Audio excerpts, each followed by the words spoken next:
Hello, everyone, and welcome to the latest episode of Chin-Quee Chats, the bitesized podcast where we talk movies, sports, and everything in between. I'm your host, Matthew Chin-Quee, and this week, I do have a special guest, Mr. Robert Butler III from Schmoes Know. Now, he has been on the podcast once before. He came on in July, and we talked about diversity in film and, some of the issues surrounding the film industry right now, and it was a really great episode. Now, this time we go a little bit more lighthearted.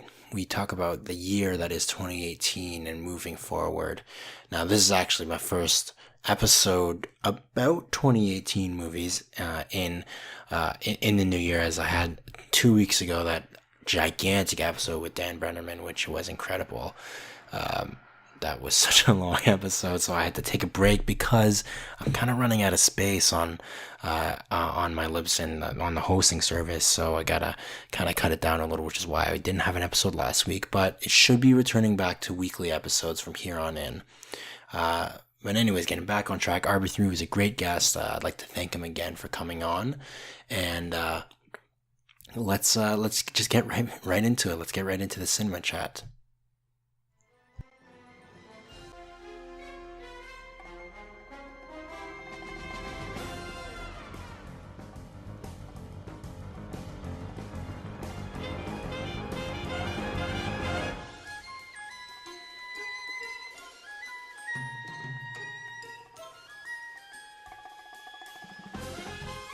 RB3, Robert Butler III. You guys may know him from Schmoes Know or from his own podcast, The Meaning Of, which is an excellent podcast.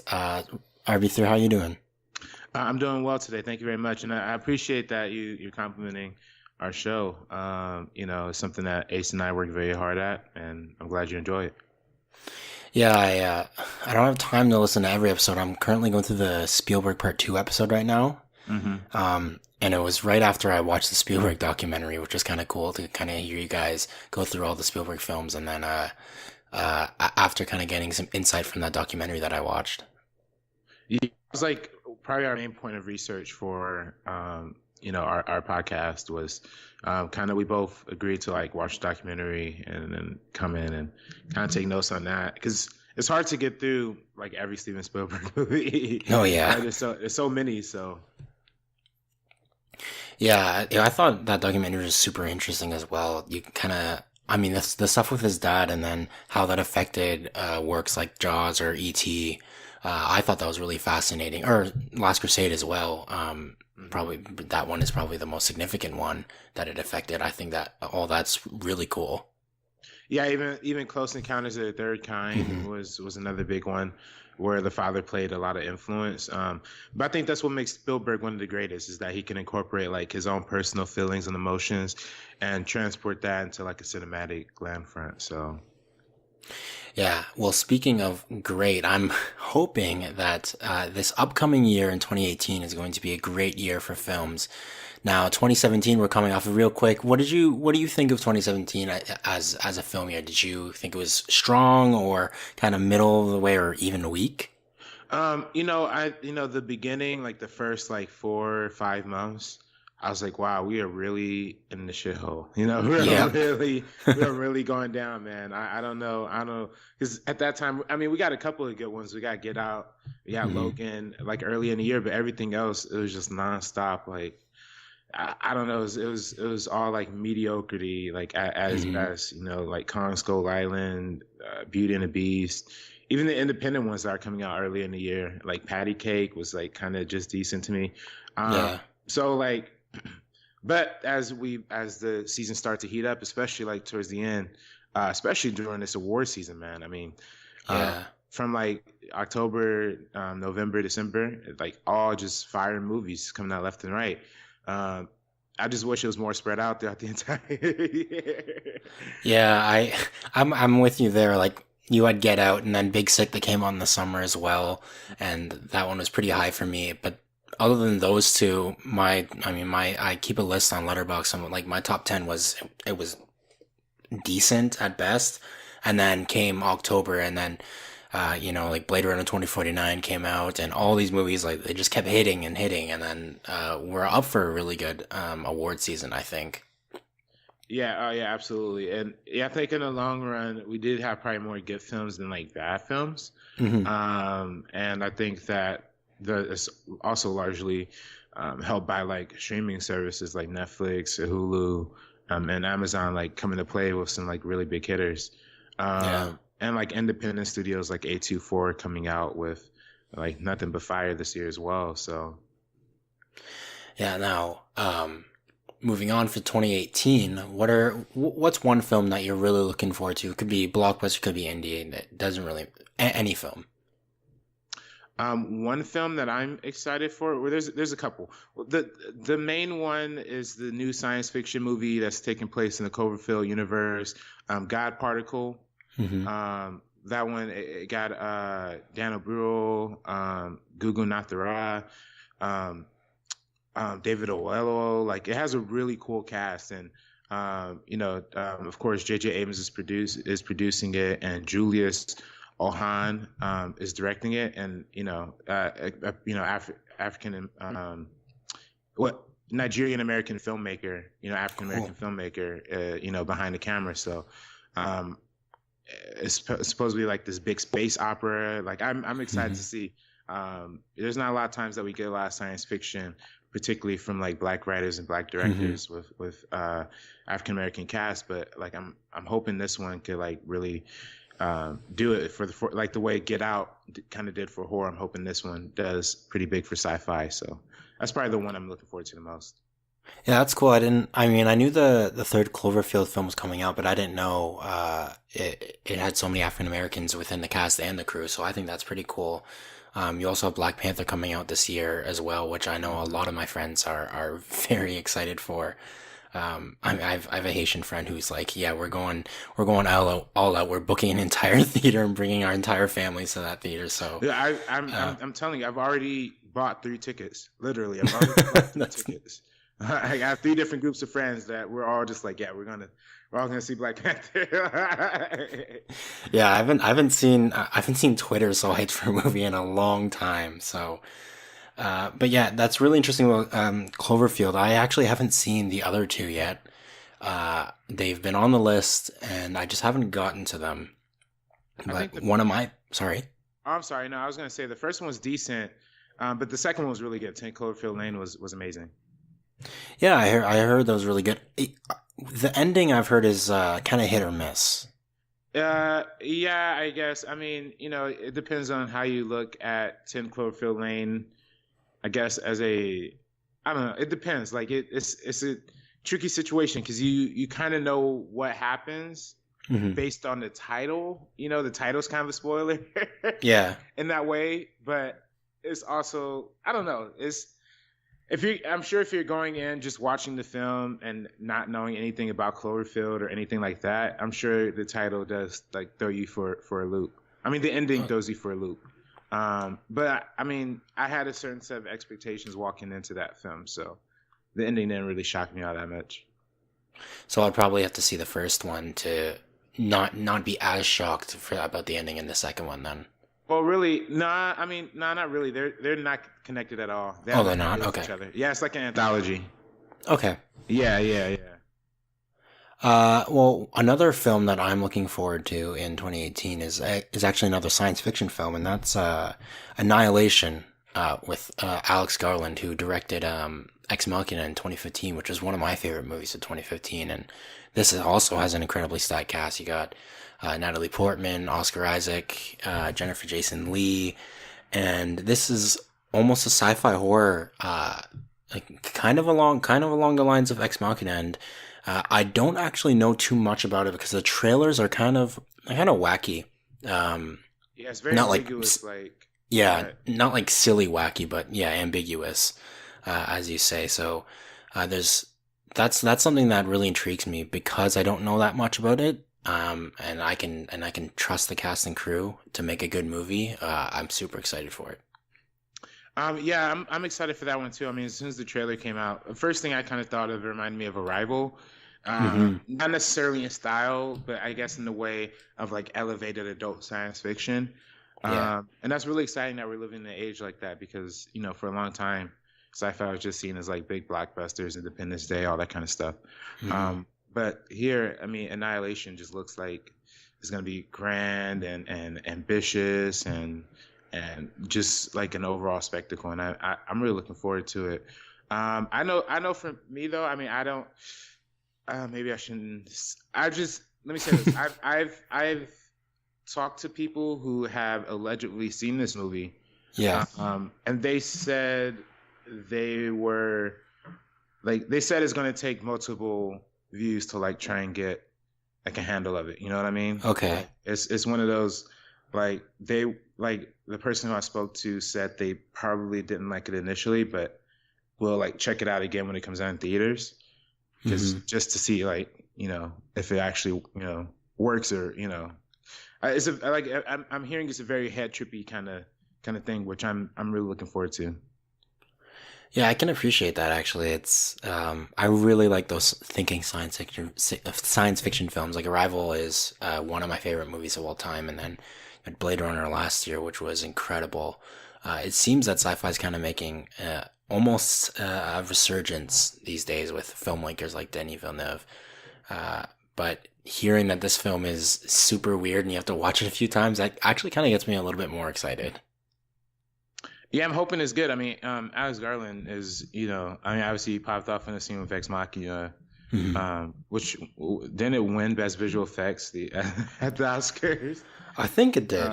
Yeah, it did. Yeah, it beat Star Wars and Mad Max Fury Road for the Oscar for Best Visual Effects. Which, hey, listen, Alicia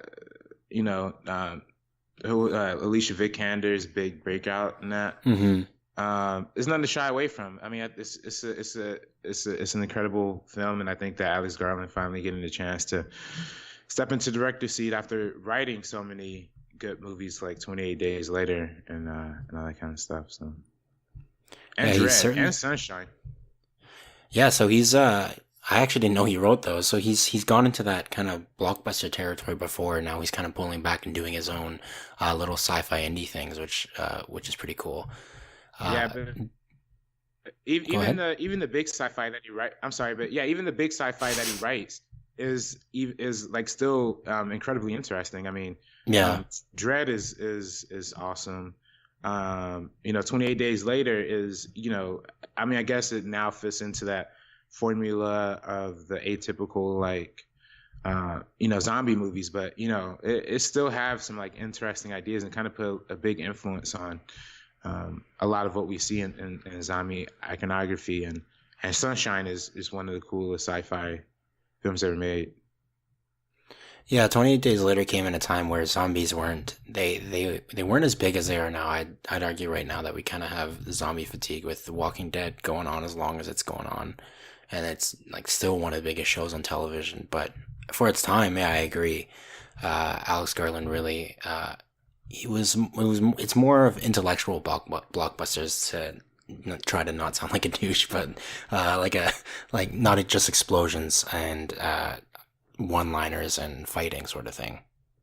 Yeah, I mean, I believe at one point too, he was tapped to do a Halo adaptation, but I guess it just all kind of fell through. That was the script that he wrote that Neil Blomkamp was supposed to direct, which I think that would have been a great pairing, but it never came to fruition. Well, do you have another film in 2018 that you're looking forward to? Well, I mean, of course, there's so many big ones. Everybody's talking about, Infinity War, of course, Black Panther, of course. A Wrinkle in Time is going to be big. Disney has just a big ensemble of films. Ant-Man and the Wasp. Going over DC, Aquaman looks like it has a lot of potential.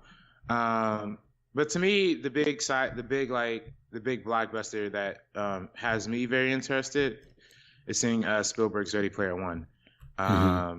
That one is I read the book for that. I didn't read the book. I listened to the audiobook. I listened to the audiobook for that.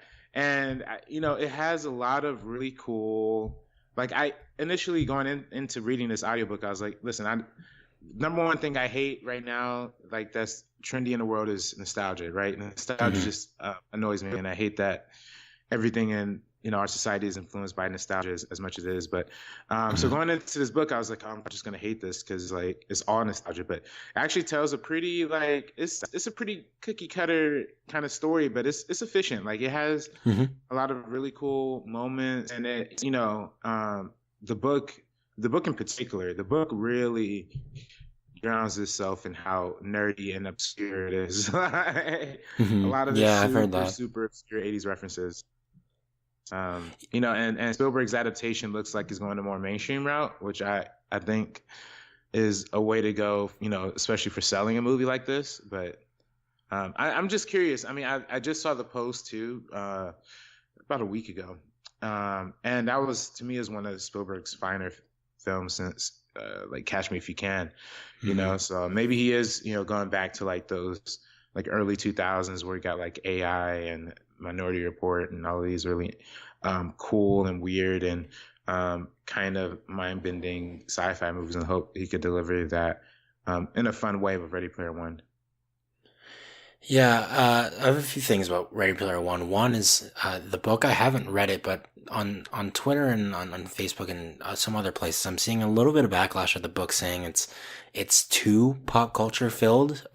Whereas people who defend the book saying because you're seeing it through a 16-year-old's eyes. But I haven't read the book, so I can't really comment on that. Did you feel that it was a little bit too heavy in kind of its quote unquote gamer speak in the writing?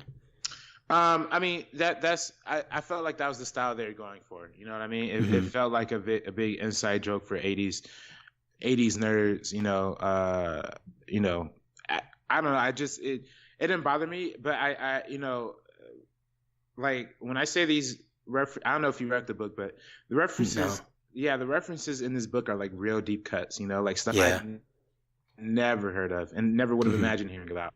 I mean, there's some mainstream ones, like there's a segment with Monty Python and Holy Grail, and there's things with Pac-Man, but those are the only two things I could like literally remember from that book. So I mean, if that's a criticism about being too popular culture, I mean, I'd argue that back in the 80s and even to this day, that's still that nerd culture is still very much a subculture amongst the mainstreams, I guess. Dungeons and Dragons, I think, was mentioned once too, but like everything else was like Zordon or like weird stuff. I never would have imagined. So to me, it was like creating a whole nother universe, especially me being younger. It was like I was reading a whole new world and getting into like this language of fantasy, so it worked in that kind of style and that kind of sense for, I guess, me. And I guess that's the point, right? I mean, for younger generations who are going to discover the book later, it's going to feel like that. But I definitely will say, like, the movie, just the trailer alone, you could tell they took the setup of the book completely like the same, like the whole the way it looks with the housing stacks up, like lined up on top of each other. Like the whole outside world looks like exactly how you would imagine in the book. The inside the video game looks nothing like you'd imagine. Yeah. And like they put the DeLorean in there. They put the Iron Giant and like DC heroes and stuff. Yeah, Harley Quinn and Deadshot is in the trailer.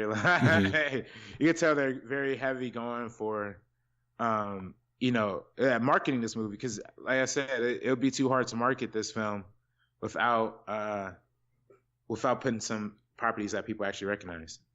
Yeah, I mean, I saw like some people breaking down the trailer. There's even like characters from Overwatch who were definitely not in the book then, because Overwatch just came out like a few years ago. So they really seem to be going heavy with a lot of the more modern stuff that film audiences would recognize nowadays, which is kind of pretty cool. And then the other thing about Ready Player One I was going to talk about is Spielberg. We haven't really seen a good blockbuster from him in a while. Like, I mean, we had BFG in 2016, but that was just fine. But it's been a minute since we got Spielberg venturing into the big blockbuster territory again. Yeah, no, I mean, it's not. unfair to say like maybe Spielberg's kind of lost it like recently, Hmm. just because of the most recent. I mean, not just talking about blockbusters too, like even the hardcore dramas. I mean, I enjoy Lincoln, but a lot of people say Lincoln is boring, and and really that movie relies more on the Yeah. performances than it does on the actual directing. War Horse, which I thought was just all right. Bridge of I Spies, didn't I like Bridge of dug, Spies at but all. yeah, yeah, yeah. See, yeah, again, a lot of people are more divided on his films, but to me, I don't know, man. I saw the post, and I mean, I know some people still think it's a little like little dated, a little, but to me, this was like I could totally tell Spielberg was passionate about this one. Like Hmm. he went in ready and like with his heart on his sleeve and put some effort into directing. Like he woke up a little bit, and you could tell it just from like the way the camera moves, the use of the one takes, like because my only thing with Bridge of Spies, it was like it felt like they were kind of getting lazy with some of the ways like the blocking was set up and the way the camera was moving. But here in the post, it was like a little imperfect because you could tell they're rushing because Hmm. they literally filmed in like they literally wrote, filmed, and edited it within the span of like what, like It, 6 months or it was something like like eight that. months, something like that, Yeah, right? yeah, yeah, yeah. So you could tell it was definitely like, oh, they're a little rushed. Like there's shots that are like there are entire scenes that are like one take where you just tell like, yeah, they needed to, just shoot that and get it going. But Hmm. like to me, it really brought the energy back to a Spielberg movie that I haven't seen in a long time, and I hope in Ready Player One does the same. Yeah, I'm hoping so too. And that comes out in December, I think. So we have a little ways away. So maybe I'll take the time out and read the book in anticipation for it, and then maybe gain a little bit more insight. Yeah, I So think it comes out in March though. March. oh, does it come out in March? Oh, I totally thought it came out in December. Yeah, Well, yeah, I have less yeah, time than I thought.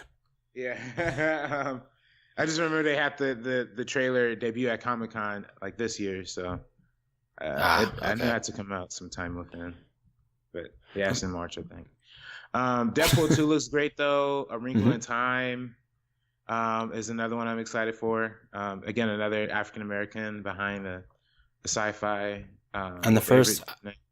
first, I believe, it was first African American woman to direct a movie that was more than $200 million. It might just be African American, but it might. I think it's African American woman, Yeah. which is historic for her, Ava DuVernay. Yeah, first woman of color in general to do that. Yeah. Or maybe not. I think it was, yeah, definitely his first African American because I think the lady who directed Kung Fu Panda 3 um, holds that honor too. But yeah, in terms of Wrinkle in Time, listen, I mean, I've never familiarized myself with the original. Is it a novel or is it a story? I think it's a Um, story, but I think it's before. I mean, yeah, I think you're just a year younger than me, and I think that it was in schools before us. okay. Yeah, so I have no idea what this is about. It just looks crazy and wacky, and looks like it's gonna be really really fun. And I'm more than happy to support the cast of like Oprah, Reese Witherspoon, Mindy Hmm. Kaling, and again, just happy to see another person of color doing a big fantasy sci-fi film like this one. Yeah, that's what's really grabbed me about the film. It's the cast. The trailers they've been weird to the point where I'm still not exactly sure what's going on, but I trust, again, this is like kind of like Annihilation. I trust the cast, and that's why I'm so excited for the movie. Not so much the property, which everybody but me and you seem to know what it's about and have familiarity from it as a kid. Yeah, yeah. I agree with the trailer. The trailers do look a little weird. To me, it reminds me of when I was in high school and saw the trailers for John Carter. Hmm. And I really love John Carter. I remember seeing that movie opening weekend.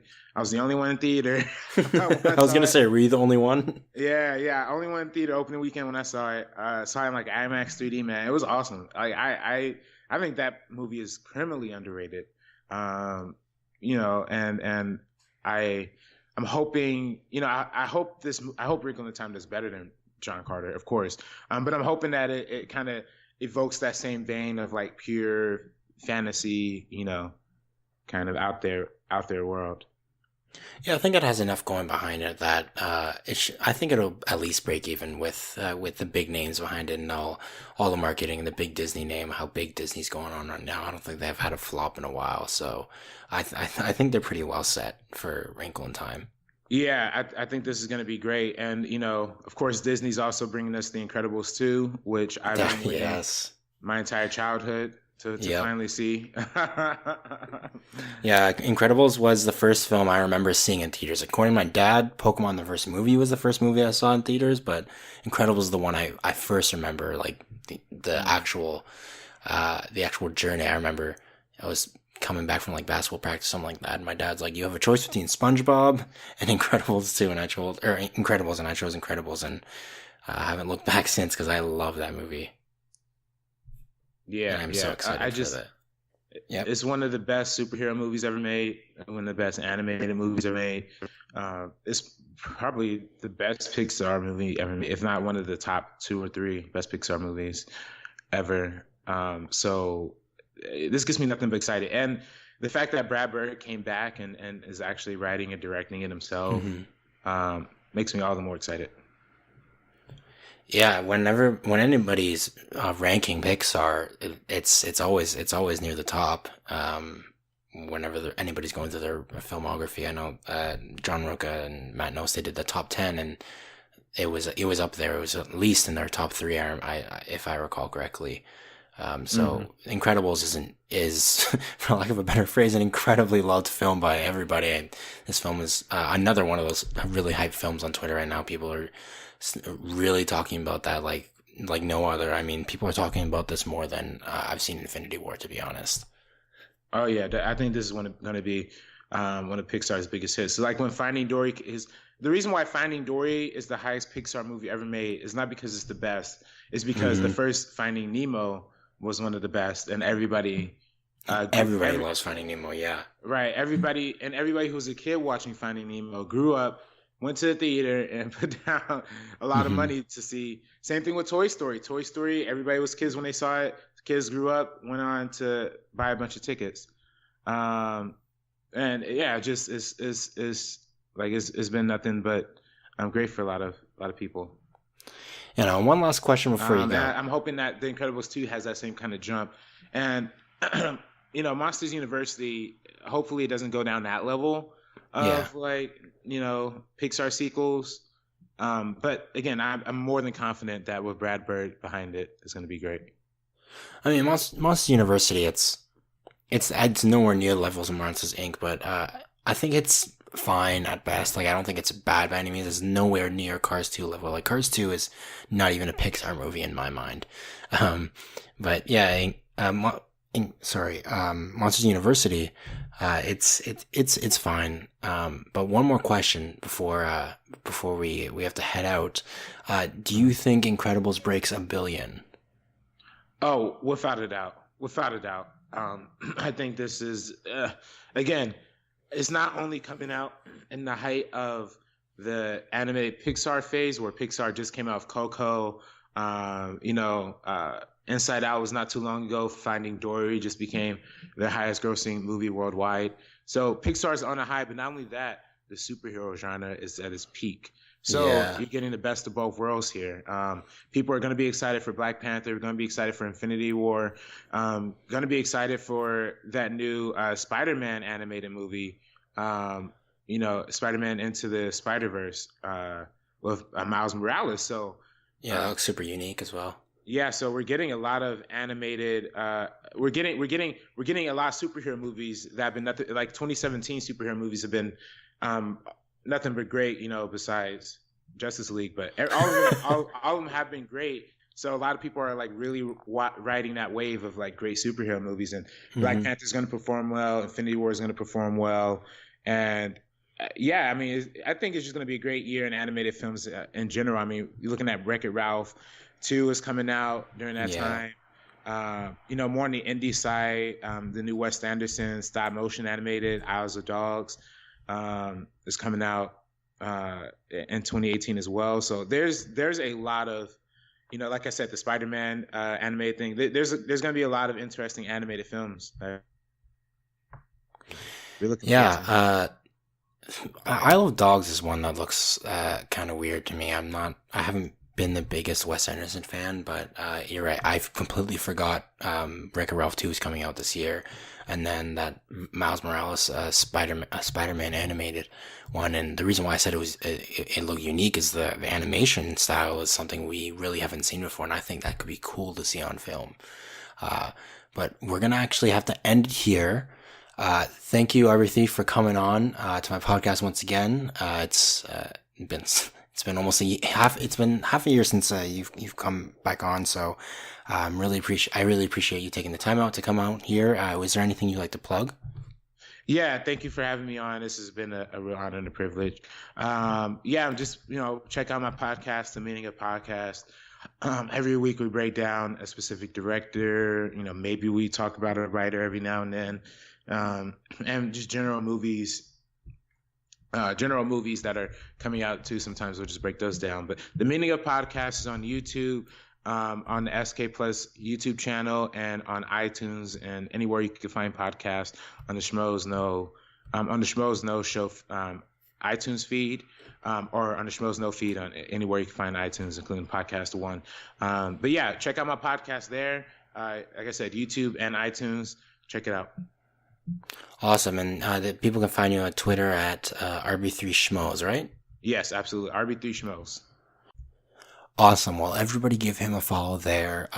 For now, we're going to take a really quick break and then go right into the free chat segment. We're going to talk a little bit about Star Wars Battlefront II, my thoughts about it almost 2 months after it's been out now, and then talk about the Raptors a little bit because we've been doing super well.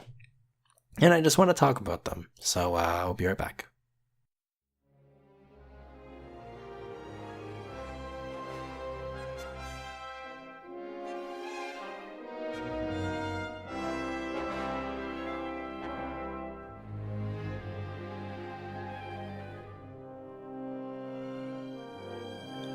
Well, alright, that was a lot of fun. I haven't had a guest on for quite a while.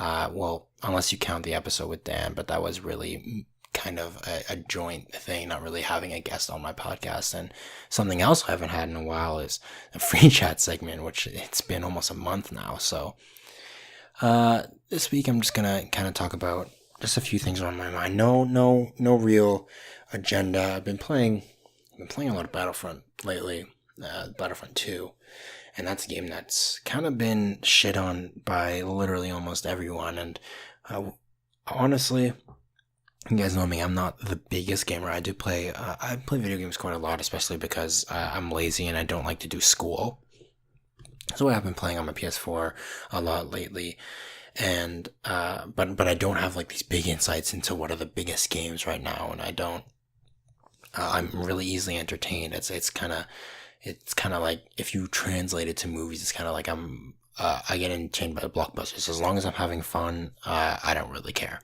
So I don't really care for all the controversy, surrounding the video game that has mostly since long passed. But a lot of people still have that stigma, or the game still has that stigma for a lot of people. But honestly, it's kind of gone away, in my opinion.